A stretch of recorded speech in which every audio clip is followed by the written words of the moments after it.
C'était le but à ne pas rater et pourtant, en dévissant son tir, Grégory Martin va laisser les joueurs de Valence récupérer le ballon, le remonter et égaliser dans les toutes dernières secondes à 26 partout.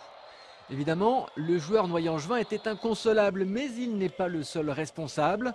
Pendant toute la rencontre, Angers-Noyant n'a jamais réussi à tuer le match et c'est ça qui est dommage.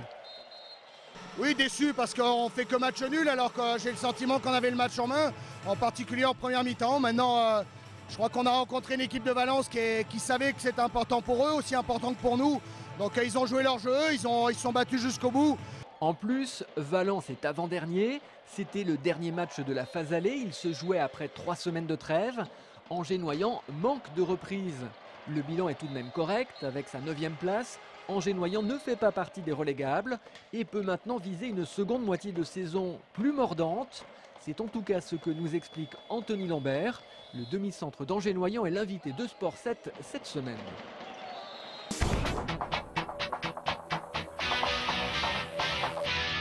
On reste salle Jambouin juste après le match d'Angers-Noyant. C'était au tour des joueurs de l'ABC de prendre place pour le match de la rédemption. Après 4 défaites de rang et une sacrée crise de confiance, ils n'avaient de toute façon pas trop le choix. Face à Saint-Chamond, l'essentiel est là. Les joueurs de Michaelet s'imposent 60-50. Le premier quart-temps a été inquiétant, la suite meilleure, notamment grâce à une bonne défense. À défaut de briller, le mal est enrayé.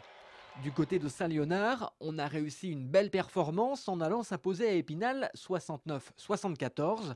Après cette 19e journée de National 1, Saint-Léonard est 15e, l'ABC 6e.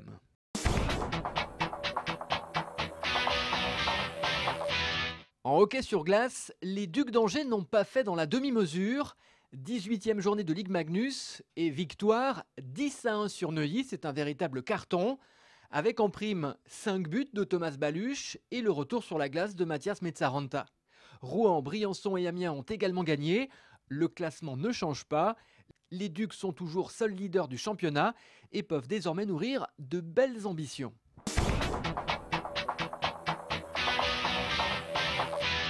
Drôle d'ambiance ce lundi à la Baumette. Il n'y avait pas foule pour commenter l'élimination du SCO en Coupe de France. Et pour cause, samedi, les Angevins ont réussi à se faire battre 1-0 par Quevilly, club de CFA. Pour Jean-Louis Garcia, qui nourrissait de grandes ambitions cette année en Coupe, c'est la douche glacée. Là, on était avertis, on s'était préparé, on avait eu une claque 2 jours avant à Châteauroux. Et puis c'était un match qualificatif pour les 8e de finale de la Coupe de France. Donc c'était vraiment, il y avait une vraie belle opportunité. Donc ouais, c'est une cruelle désillusion. Maintenant, il faut passer à autre chose.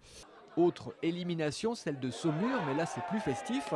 Vendredi soir, les Saumurois qui évoluent en CFA2 recevaient à Cholet Rennes. Rien à dire. Les pensionnaires de Ligue 1 ont fait jouer leur niveau. Ils s'imposent 4-0 avec 3 buts en toute fin de rencontre. Pas de regret pour Saumur. Ouais, mais score logique, surtout sur la deuxième mi-temps. On attendait son équipe qui a été pro jusqu'au bout. Et j'espère qu'on a été battu par le futur vainqueur, ce que je disais à Fred.